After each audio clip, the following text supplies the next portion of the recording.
Thank you for joining us on another episode of the Love of Life podcast. It's going to be a different episode, I think. We're actually going to talk about a book, The Picture of Dorian Gray by Oscar Wilde, and we're going to break down some of the components of the book and really talk about our culture and the masks that we wear, the things that we as a people hide behind. So regardless if you've read the book or not, I don't think is that relevant. If you have read the book, you'll probably get more out of this, but if you haven't, pick up a copy and read it. So and there will probably be spoiler alerts. Just to warn you. Yeah, there probably will be. So there's your warning. Any education apart from Jesus Christ is for us miseducation. And it produces not education nor an educated man, but a new race of barbarians who are today busily destroying their civilization. Humanistic education is the institutionalized love of death. Christian education, because it serves him who says, I am the way, the truth, and the light, is the love of life. This is the Love of Life podcast. Conversations with Jesse and Courtney.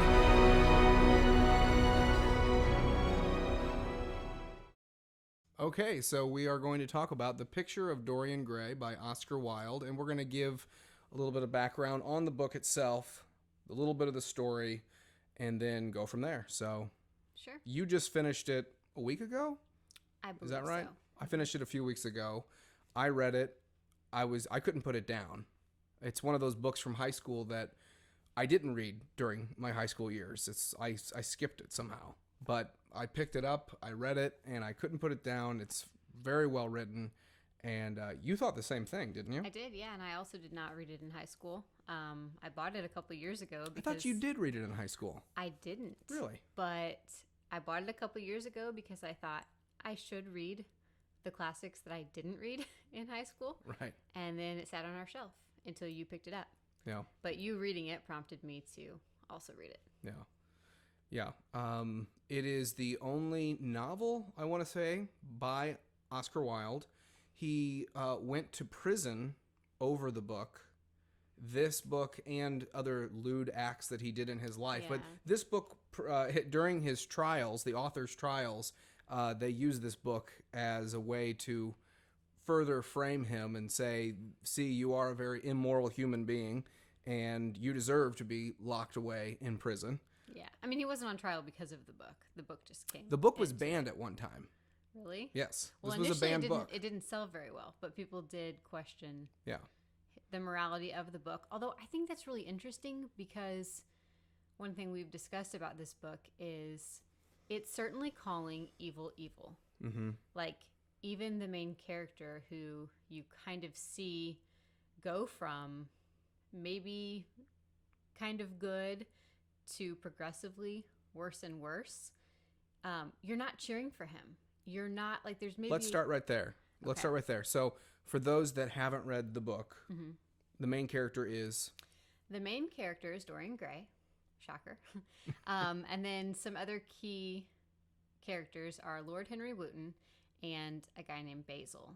And so, in the beginning of the book, you see that Basil and Lord Henry Wotton are friends. Lord Henry Wotton is kind of a bloviator. He's full of nonsensical, just crazy ideas and theories. He's a fun character to listen to, but everything he says is like nonsense. He obviously Hogwash. leads an immoral life that the only good in life for him truly is to maintain one's youth, to maintain one's youngness. He's all about youth, and he praises foolishness.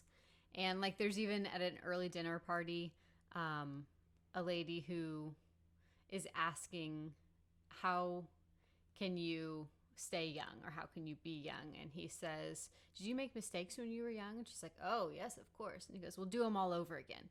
And she's like, oh, I like that. And so then he goes on this whole like splurge of just talking about how great to embrace foolishness and repeat mistakes on purpose, and that keeps you young. He's just full of, nonsense. So you see him in the beginning in Basil, they're friends, and then Basil kind of reluctantly tells him that he has met someone who, Basil's a painter, who has changed his art, who just, the personality of this guy just captures him, like almost to the point where he's like worshipful of him, but he has never painted better. It's like he's on the height of his painting and his talent. And he does not want Lord Henry to meet him because he says, you will corrupt him. You have a way of doing that. So everything that is good to Basil is kind of wrapped up in Dorian Gray. And Dorian Gray doesn't know that Basil feels like this about him. It's kind of Basil's secret, but he has him sit for him and he paints him, and he paints, these inspired things. So he paints his magnum opus. What he deems as the greatest work he's ever done. Eventually. It's, he thinks Lord Henry it's beautiful. Does find a way to come in to Basil's studio, and he meets Dorian Gray while Basil is painting his magnum opus, while he's painting this portrait of Dorian Gray. And so the whole time he's like finishing up, he's like not even listening to what Lord Henry and Dorian are talking about. But Lord Henry fills Dorian Gray with all of this nonsense about how youth is the only thing that matters. Once you age, like it's all over for you, and all these theories. And Dorian Gray's kind of like this youthful, boyish, kind almost even guy, but there's something about this conversation and this bill of goods that Lord Henry sells him that like it changes him. In this afternoon of conversation, he starts to think, oh, he's right. Once I'm not young anymore, I'll be spoiled. And so much so that when he sees this painting that Basil's done of him that's lovely, he is already jealous of it. He's like, in 2 months, it'll be 2 months younger than I am. Like, he's distraught that this painting, this picture of his youth is forever captured, and it's like going to haunt him for his life because it'll always be younger. He will get wrinkles. He will get old. This painting will not. And so kind of in this moment, he cries out and almost makes like a prayer that won't be.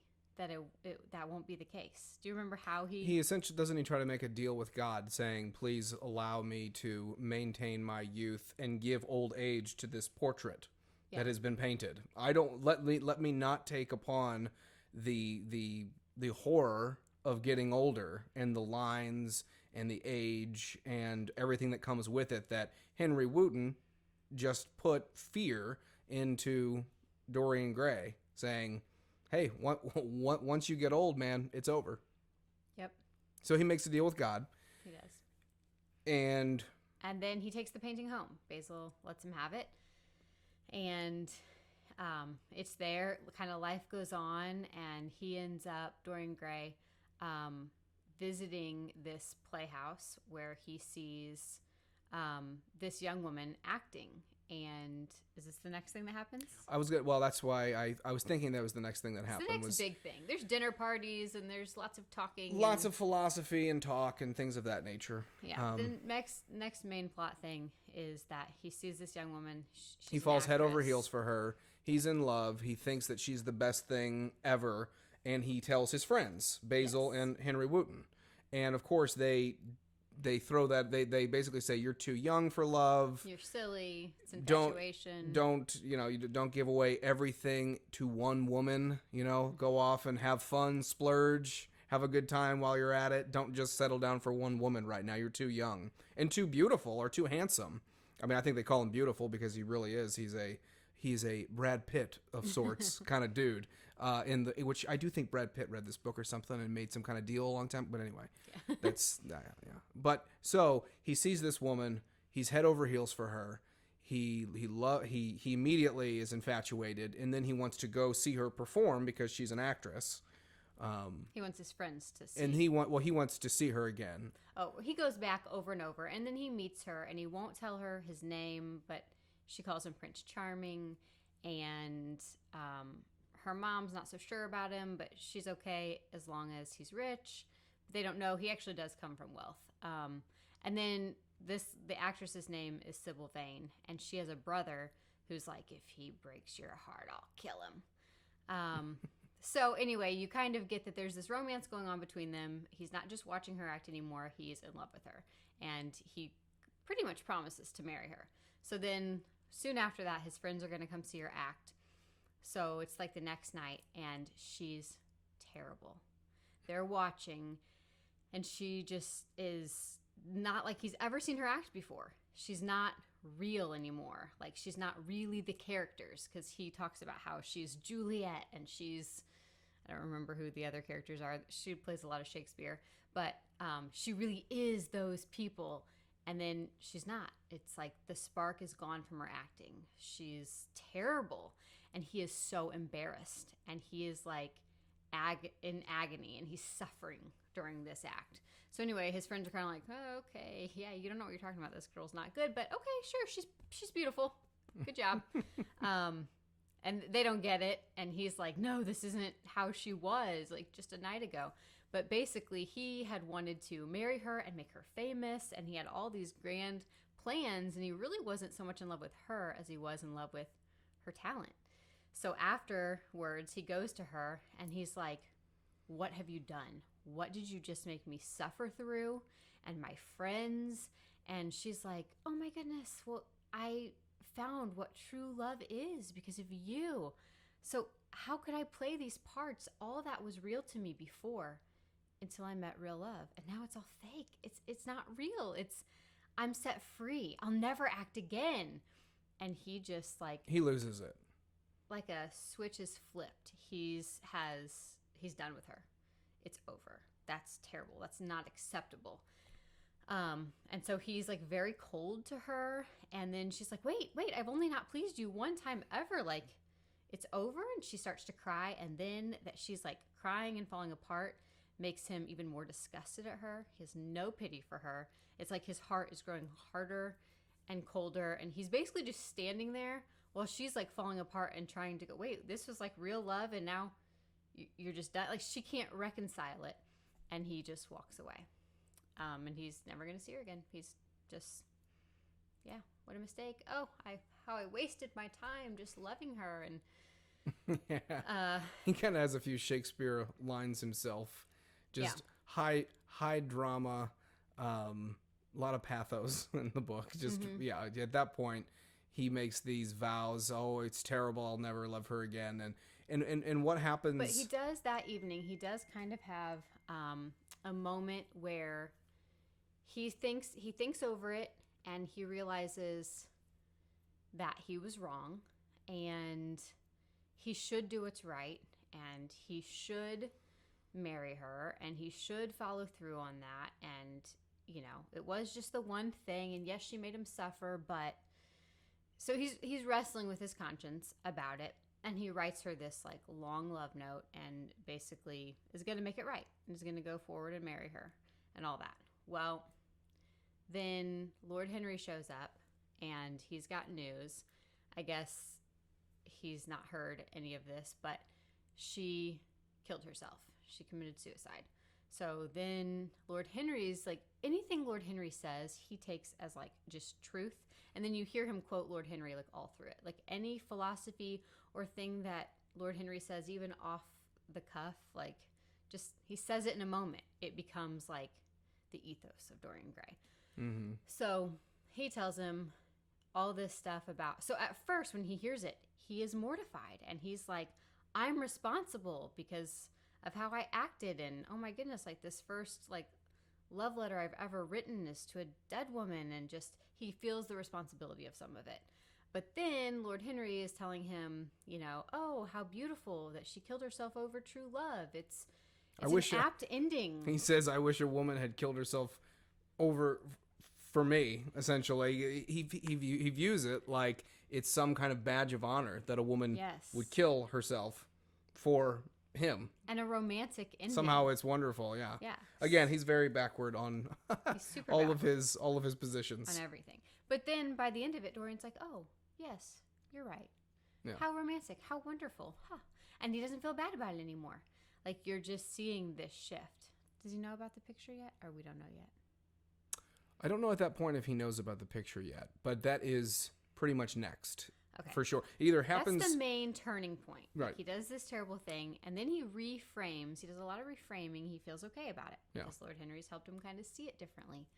So then it's somewhere thereafter that he finds... He looks at the picture of himself, and he sees that it's... It was after the act. Okay. Because then he sees that the portrait has aged.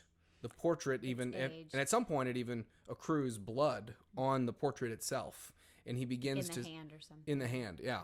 So he starts to see that the portrait is growing older, but when he looks in the mirror, he's his own age. He has not aged at all. So basically you find that every sin he commits, everything he does that's bad, this portrait bears the look and the weight of. It's aging, and it's also incurring the ugliness of his soul, of what he's doing, while he remains beautiful and untouched and unaffected by his behavior. It does not appear on his face at all in any way. So at first, it's kind of this terrible thing to see like what he does and then see it like in the picture. But then it's also almost this exciting thing. What else can he do to make this picture look uglier? And then, while he is still looking young. Right. It almost is delightful to him that all of this is just being passed onto the portrait. But then, of course, he doesn't want anyone to see it. And he checks it constantly. And even when he's gone from his house off doing something, he fears that someone will see it and discover. Like, basically, the portrait is a living window, a living picture of his soul. And then he even hides it in an attic where he has the key. No one else can get into it. He really locks it away from the rest of the world. The world does not know the secret of Dorian Gray. And it still kind of consumes him. Completely. Yeah. And so then he just keeps living life, and he does lots and lots of terrible things. He's really, really a vile person, but no one suspects it because he looks beautiful. And he looks young, and everyone thinks him incapable of wrongdoing because of this outward exterior. And there are moments he kind of battles with what he knows of himself to be true, and then he kind of buys their nonsense and it's like, oh yes, I'm beautiful, so I must be fine. Right. So the next big thing is like the big thing. Okay. Yeah. So anyway, there's all these rumors. Like, there will be people who hang out with him for a time or really close to him, and then they have nothing to do with him. There's rumors going all around London about him, and Basil gets word of it. And he's drawn back from Basil a great deal. He never sat for him again after that one portrait. And he's kept up with Lord Henry, but not Basil at all. So anyway, one night he runs into Basil, and he tries to pretend he doesn't notice him. He doesn't really want to see him. But Basil notices him and is like, hey, I've been looking everywhere for you.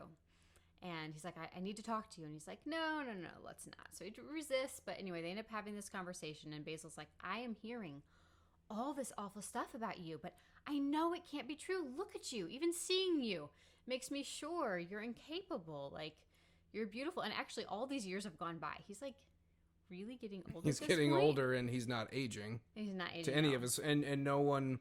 That's the thing about the story. They notice it, but they don't notice it. Mm-hmm. Like, if it was us and we saw someone who really wasn't aging at all, it would be like, what is going on? Like, what is the secret here? I mean, what are you doing? But it's a book. Yeah. So, I still think it's Brad Pitt syndrome, but whatever. Yeah, something like that. So Basil is like, please tell me this stuff isn't true. If you tell me it's not true, I will believe you. But, I just keep hearing all these awful things. And pretty much Dorian's attitude through it, like that he's like, oh, what do they know? And he dismisses all of it. And he's just kind of doesn't take any of it seriously. Basil's like, oh my gosh, really? Like, I'm starting to believe this now because of how you're being. And then Dorian's like, oh, do you want to see? Do you really want to see? And he's like, I have something to show you. So he brings him up to this attic secret room. And there's almost like this thrill of, yeah, I'm going to let him see my soul and what he's done. Because he kind of blames Basil for his whole life predicament of having this portrait keep track of his soul, and like that he's got this warring with his conscience because Basil painted it. Like he casts the responsibility on everyone else. But anyway, so he shows Basil, and Basil doesn't even recognize it. He's like, what in the world? But then he looks, and he's like, what has he done to my painting?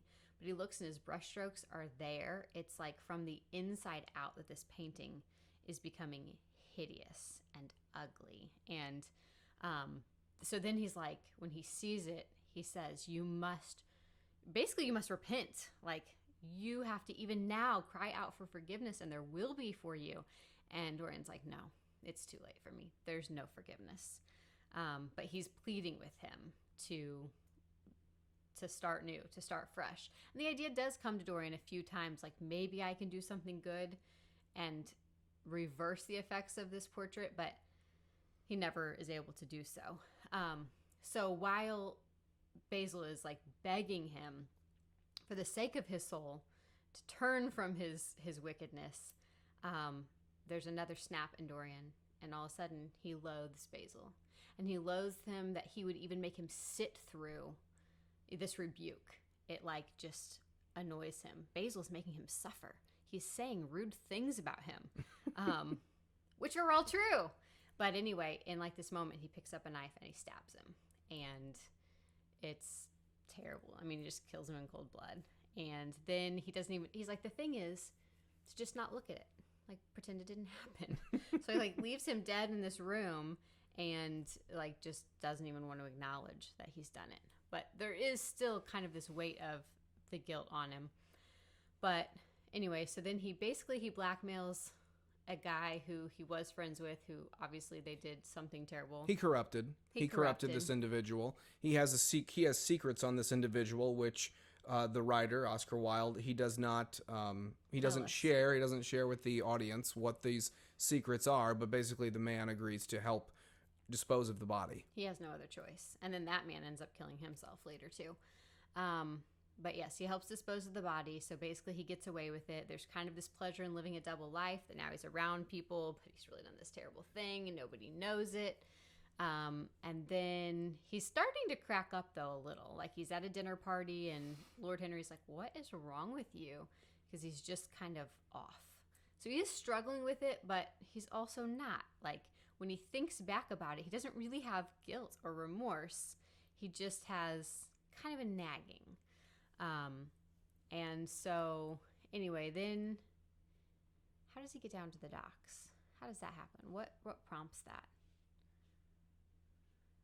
When he sees all the people that he was in league with, and everybody there knows him. He was after something.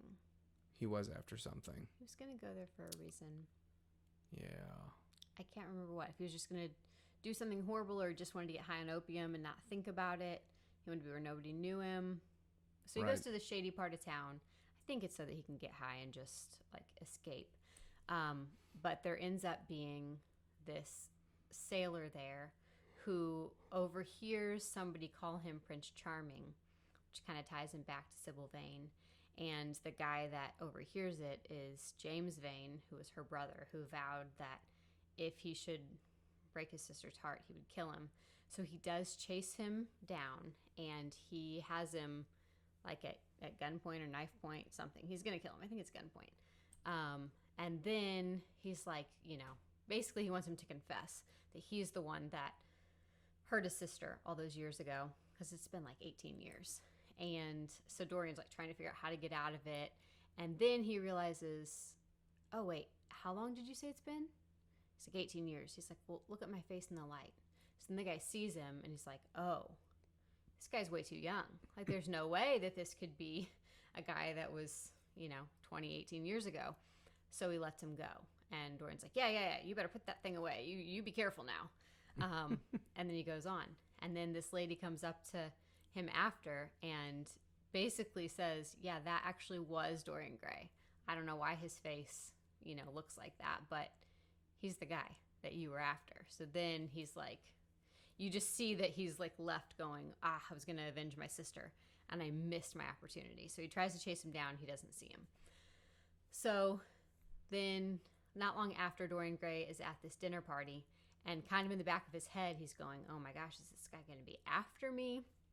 Am I free from that? And he's upstairs, and he sees the guy outside of the window, and he faints. And then everyone's like, what's wrong with Dorian Gray? When he comes to, he's like, oh, how I'm being tormented, and I'm seeing things.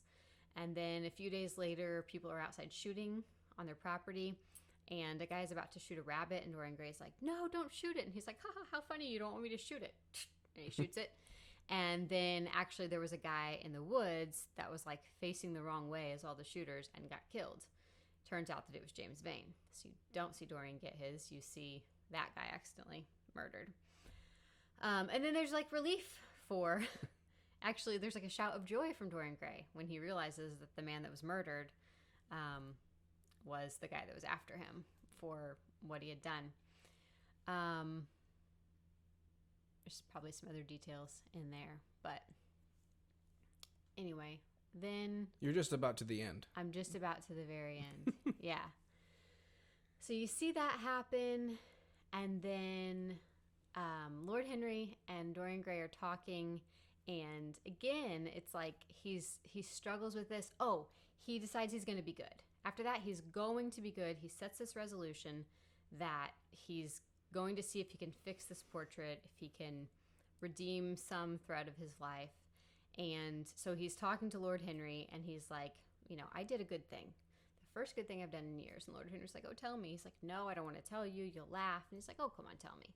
So he tells him that he's met this young girl, and basically, instead of corrupting her, instead of ruining her, he walks away from the relationship. Keeps her, just good. Doesn't ruin her. And Lord Henry laughs, and he's like, you didn't do that for her. You did that for yourself. You did it so you'd feel good about you, and you also did it because the sensation would be new and exciting to walk away. You've never done that before. So basically he says, yeah, even in your trying to do a good thing, it's all been self-serving. And that disheartens Dorian. But still, he wants to see, was there a change in the portrait? Because he really had good intentions, he believes. So he goes and he looks at the portrait, and yeah, there's hypocritical eyes, and there's a sinister smile, and no, he has not made it better. In fact, Lord Henry's right. He really did it just for himself, and he hasn't moved the needle, and he decides the only thing that can be done is for this painting to be destroyed. I'm just going to end it. I'm going to end the life of the painting, and then I will be free from this trap. And then you hear a scream, and then his servants rush into the room, and there on the wall is hanging the portrait of their master as they had last seen him. Lovely, beautiful, young. And there's a dead body on the floor, and he is so old and so ugly and so wrinkled. They can't tell who he is, except by his jewelry. They know he's Dorian Gray. The end. It's haunting. So these are totally spoiler alerts. I'm so sorry if you haven't read it. I just told you that. I think if they've stayed with us as long as the synopsis, they would have either turned us off because they didn't want to hear the end. True. Or they didn't care, which is, fine, because some people probably will be like, well, whatever. I'm never going to read it anyway. And then there's others that have read it and said, oh yeah, I remember that. Thanks for the refresh on the book there. Yeah. So yeah, that's really good. So there's been some themes regarding the book, and there's been much conversation in the last few days between us about various things. So we can hit on culture, we can hit on standards, beauty, our standard of beauty, and why our culture looks at beauty as the highest good. So I guess maybe let's start there, because that's essentially that's the theme woven throughout the entire book. A lot of vanity, a lot of outward. Yeah. Yeah. But okay, so in our discussions that we've had, when we see our culture, what do we value the most? Yeah, external things. External things. Mm-hmm. External youth, beauty, material things. Right. I mean, in our culture, our bodies. You're successful if you are either rich or good looking. Yeah. I mean, those are just easy things that our culture overall values. Right. And there's even so in the book, when he tells this young girl at the very end, Dorian Gray, when he tells her you don't want anything to do with me, I'm walking away from you, I'm truly evil, she laughs and she goes, you couldn't be evil, you couldn't possibly. Everyone who's evil is ugly and old. You're not those things. That's what I was going to hit on right there. Okay. When we look at people and they're good-looking, successful people, for the most part, unless we know of an evil streak, we assume things about them immediately. If it's a beautiful woman or a good-looking man, we immediately assume, oh, well, they must be good. Look at the external. Look at the outside. Yeah. But if you are around somebody long enough, that is right. I think we make that initial judgment based on appearance. But you can be around someone who might be lovely on the outside, but if they are not lovely inwardly, then over time they become less and less so. Or someone who maybe physically isn't just a stunner, or they, they don't have that rose of youth, but they are lovely in spirit and in heart, then they become outwardly lovely. It is like an inward out kind of thing. Some people that we have just for years been like, oh, that couple, just the way that they express the love of Christ, haven't been, necessarily lovely, and they've been an older generation, and they've been people that by the world standards they would look and just go, okay, there's nothing special. They physically wouldn't stand out. Right. But yet their actions and who they are internally, it radiates out of their person. Mm-hmm. Christ radiates out of them. Yeah. And it draws you in. Yes. As Ma Wilder would say. Yes. From Little House on the Prairie? That's right. Okay. Pretty is as pretty does. Okay. Yeah. So, okay, I have to say, reading this in juxtaposition with reading Little House, there's this scene in Little House where one of the Little House books, I can't keep them straight. We've read them too closely together. They're all kind of one. But Laura is getting older, and she's got this new hat and this new dress, and she's a young woman now, and the family's admiring her, and even Ma praises her, but then she only praises her for so long, and then she just says, just remember, pretty is as pretty does. She's okay with saying, hey, physically you look beautiful, but don't be taken in by your own vanity. The exact opposite of what everyone tells Dorian Gray. They're like, you're beautiful. You should, just be glad about it and throw a celebration that you are beautiful. But only Dorian knows. He is learning throughout the book that pretty is as pretty does, because his portrait is bearing the guilt of all that he does. He still has this outward mask of beauty, but he knows inwardly he is ugly and only getting uglier. Yeah. Yeah, no, it's very intriguing because there's two sides of the ditch, right? There's the side that says beauty is the only thing that matters, sort of the Henry Wooten type character.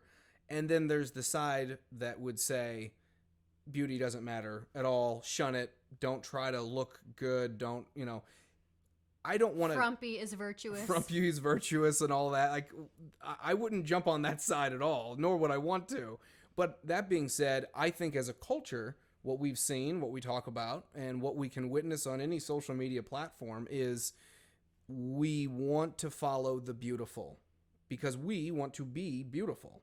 We do things primarily for our own vanity, for our own sexual pursuits, and it's very, all of it is really internalized as what can the self get out of this? Mm-hmm. If I can accrue this external, be it, car, house, or face, body, whatever, then I will be happy. If I can just get this. But in similar manner, Dorian, by asking God to give him what he wanted in a fictional story, he got what he wanted. Everyone gets what they want. They don't always like it. Thank you, C.S. Lewis. As Lewis aptly put it. So even if we were to have to drink from, even if we could drink from the fountain of youth, that is not going to bring us everlasting happiness or a lasting fulfillment on the earth. It can't. So how do you walk in balance? How do you not just say, okay, well, who cares? Who cares if you clean your house? Who cares if you brush your hair? Or and not care, but then on the other side, not care too much. Like, how do you have that balance of? Well, I think here's the thing. I think it matters on what our influences are. If our influences are, and I'll pick on the Kardashian world because we have a lot of people that really actually keep up with this family, no pun intended. And I always have found that just ironic and just crazy that people, anyway, if our eyes are fixated on people like that, from the standpoint that we look at that and we say, if I look this way, and you pick your person out there in the world you want to follow. I just pick on them because I think they're the easiest to point out. We all have heard of them, and we all know what they're about: material and body. I mean, that is primarily the draw into them. That is what has sucked our young culture, especially, and even middle-aged people, into this world of, I want to look like this, I want to talk like this even, I want to resemble this because this is the model of beauty. But is it? No. I mean, yeah. I mean, are they pretty people? Yes, but it's, not people you would want to truly be like, not people who are life-giving, not people who walk in truth. If our viewpoint, if what we're taking in, if what we're being influenced by is our TikToks, our media our media personalities, our entertainers who are screaming at us through either song or words or books, this is what you need to have. We're going to continually have people that look at that as the object of desire. Mm-hmm. And that's going to be the greatest object of desire. So, I mean, first step. It's like you're saying we become like what we worship. We become like what we watch, what we worship, what we are absorb. This came to me months ago. I told you this came to me months ago. I was holding my phone in my hand, and I was looking at it, and I thought to myself, this wasn't an epiphany. It was a realization that whatever I am observing and really taking in, it is influencing me throughout the day. Twitter, Facebook, pictures that I take at home of our children, or whatever it is that I am observing and absorbing, that is, with the phone and with media, songs, movies, all of this is seeping in. All of this is getting inside of me, and it is transforming me. That's why Romans says, "Be ye not transformed by the world, but be transformed by the renewal of your mind." Mm-hmm. I think that was almost a direct quote from Romans 12:1. So, if we're constantly just taking those things in, that is what is going to come out. Mm-hmm.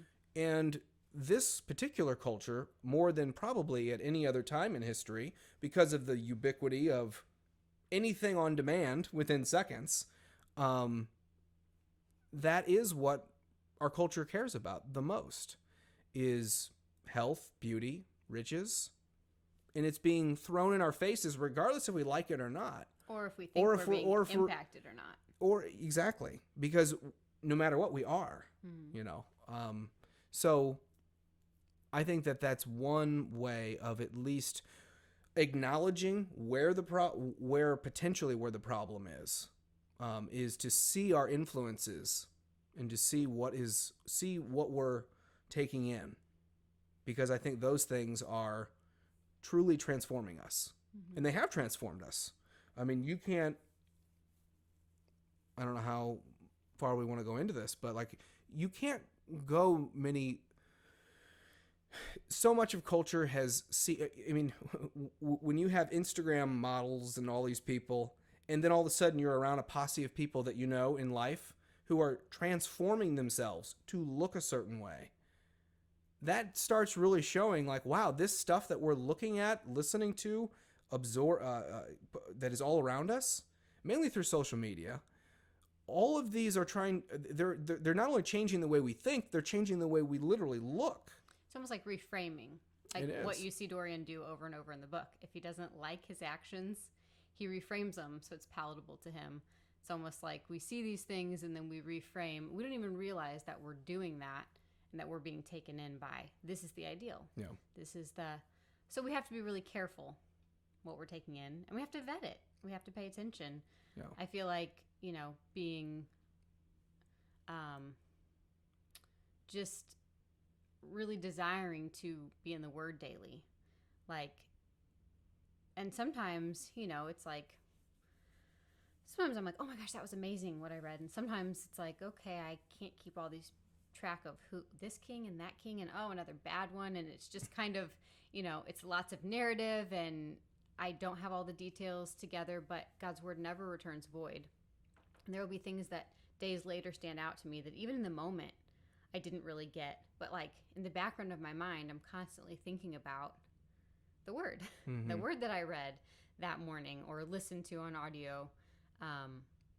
Like those are the things that are bouncing around in my head. Those are the things that are, or good literature or good books or theology or conversations that we have. I feel like we've tried to purposefully pay attention to what we're ingesting and having it try to be God-honoring things that will, like you said, transform our mind and separate us from what the world values and what the world thinks. Like we want to be thoroughly biblical in all of our thinking, in all of what we value, in all of what we deem as good or bad, important, not important. It should all come from God. Because the world is influencing, like Henry Wooten was influencing Dorian Gray, saying, hey, you need to look a certain way. You need to be young for as long as you can. I mean, all of these are messages that they're here. I mean, they're so relevant. I mean, I would say that's one of the loudest messages that we have in our culture, one of them at least, that youth, beauty, that is the highest end of man, really. That is the chief goal, is to keep this up. But no matter who it is, we can't. We can't. We can't. We male turn or around. female. It's not picking on females. It's truly both. Right. And then we turn around and we have influence.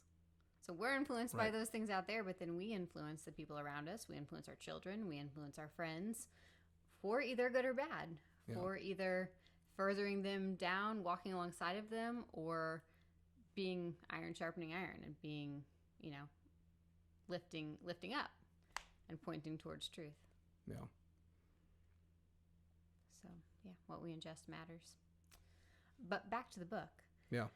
I think some other interesting things were this whole idea of sin and guilt, this whole idea of redemption or not redemption, forgiveness or there not being forgiveness.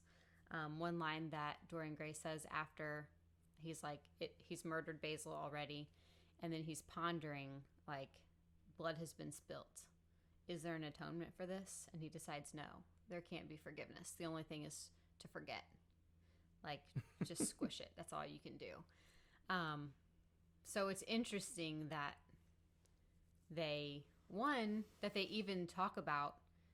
They quote scripture too. They do. They Oscar Wilde quotes scripture he does. in the book, which is interesting. He's not a claiming believer, but yet he seems to have a foundation that he points to, because mankind cannot get away from the foundational ethic or morality, because mankind is made in the image of God. He cannot get rid of it. So even throughout the story, Dorian Gray is constantly, he comes to the point where he's lamenting his sins, as you pointed out.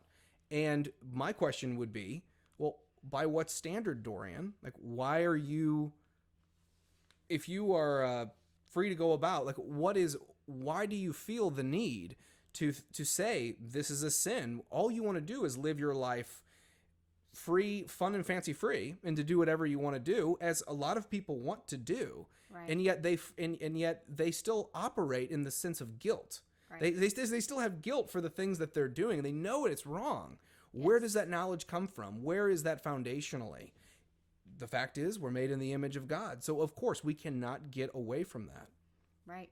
Yeah, we innately know that there are some things that are wrong. And obviously people can have consciences all over the gamut. But that sense that there is a standard, that if somebody, and Lewis talks about this too, like, you know, you might say, well, that wasn't fair. Even by saying that wasn't fair, you're assuming that there is a such thing as a fair and there being justice. So even at the moment that you're pointing to somebody else's behavior and saying that wasn't right, you didn't do right by me, you're saying that there is a way to act that is right. Yeah. If you can read your quote, but if mankind was made out of, you know, primordial soup billions of years ago, and all this nonsense, then there is no morality based upon what? What is your morality based upon? If that is what, you know, because if you want to just live your life and you do you kind of mentality, you can't get away from the fact that there's still guilt involved in sin. And the reason for that is we're made in God's image. Yeah. We can't get away from that. That's right. So at one point when Dorian is talking to Lord Henry says, "By the way, Dorian," he said after a pause, "what does it profit a man if he gain the whole world and lose," how does the quotation run? "His own soul?" The music jarred. He was playing piano. And Dorian started and stared at his friend. "Why do you ask me that, Harry?" "My dear fellow," said Lord Henry, elevating his eyebrows in surprise, "I ask you because I thought you might be able to give me an answer. That is all. I was going through the park last Sunday, and close by the Marble Arch there stood a little crowd of shabby-looking people listening to some vulgar street preacher. As I passed by, I heard the man yelling out that question to his audience. It struck me as being rather dramatic. London is very rich in curious effects of that kind. A wet Sunday, an uncouth Christian in a mackintosh, a ring of sickly white faces under a broken roof of dripping umbrellas, and a wonderful phrase flung into the air by shrill, hysterical lips. It was really very good in its way, quite a suggestion. I thought of telling the prophet that art had a soul, but that man had not. I'm afraid, however, he would not have understood me." "Don't, Harry. The soul is a terrible reality. It can be bought and sold and bartered away. It can be poisoned or made perfect. There is a soul in each one of us. I know it." So he recognizes it. He recognizes it. It's a living picture for him. There's no redemption for him, but he recognizes that he is a soul. And as Lewis has said, you are a soul, you have a body.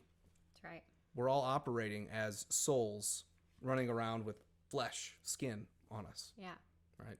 Yeah, so he's pointing to, and that's not the only time. There's another time where he says, like, he knows there should be punishment for some of the stuff that he's done, and he even says, I think he's talking about the Lord's Prayer and how we shouldn't pray, forgive us our sins. We should pray, smite us for our sins, like a just God should punish us, which is interesting, again, from a non-Christian to, like, have this acknowledgement even through this book that there is a God and that there should be atonement for sin and that that's necessary. He even, like, weaves that in.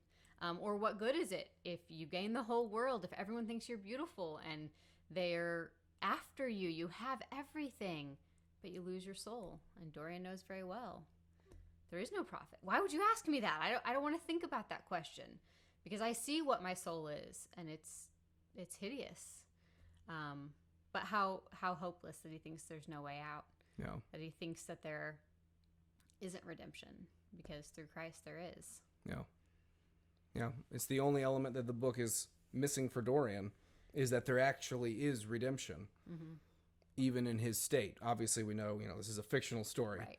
But in real life, in the life that we're all living, there is redemption through Christ, who can save the most tainted of soul. Yeah, even Dorian Gray. Yeah, that's great. Any other closing thoughts? Yeah, no, I think that's it, unless you want me to read the last line, because it's just really good. Oh, go ahead. Or you read it, this last little paragraph in orange. Okay, so it says... The last paragraph of the book.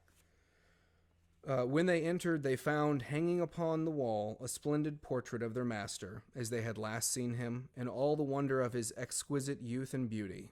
Lying on the floor was a dead man in evening dress, with a knife in his heart. He was withered, wrinkled, and loathsome of visage. It was not till they had examined the rings that they recognized who it was. Yeah, it ends like just on this heavy. But again, it's so good because you see this man who has done all this evil, and in the end, he dies. Like, it's evil is evil in this book, and good is good. There's very little good. Yeah. As far as people being good, but it's what should happen to evil. We shouldn't be cheering evil on and wanting, there's some movies, like modern movies, where you're like, oh, I'm going for that person, but they're really bad. Why am I going for them? Because that's like every TV show right now. Well, right. Well, I mean, a couple years ago, we were watching, what was that, Ozark? And really the protagonists, they're terror. I mean, you kind of go criminals. For them, but they're criminals. I mean, they're bad. So we've convoluted, even in our storytelling, good and bad. The good and the bad. In this book, it's obvious who the bad is. Who's bad. And it's treated accordingly. And while in these moments he's struggling with his conscience, and you're like, okay, maybe he can do it. Maybe he can become good, or maybe he can chase that. Maybe that's the spark of something. Then in the very next line, he's saying something offhanded about, well, I don't really think much about Basil and the fact that I murdered him. He says something that's so cold and calculated and just aloof that you're like, yeah, okay, no. Like, I wanted James Vane to kill him. Like, that would have been just. I mean, not for him to commit murder truly, but he deserved it. Like, he was awful. And he leaves all these people in his wake. Just broken and destroyed. Right. I don't know if we really mentioned that other than quickly in passing, but there was, throughout the book, all of these people that he corrupted. Anyone that came into Dorian's life, they came into it expecting something wonderful and something great, but their lives were ruined. They committed suicide. Ruined reputation, addicted to drugs. He left a great wake. And that's part of when Basil's talking to him, trying to get him to repent. Like, that's part of what he's saying. Like, you are beautiful. You should be using what you are and what you have to influence for good. Like, this should never be said of you, that you're doing these terrible things. Like, you should be inspiring people, not destroying them. No. So. No. That's a good place to end it. Perfect. All right. Thanks for hanging in there. Thanks. Thank you for listening to the Love of Life podcast, Conversations with Jesse and Courtney. It is our duty through our schools to create a new one, a God-centered one. We are told in Proverbs 8, verses 35 and 36, "For whoso findeth me findeth life, and shall obtain favor of the Lord. But he that sinneth against me wrongeth his own soul. All they that hate me love death.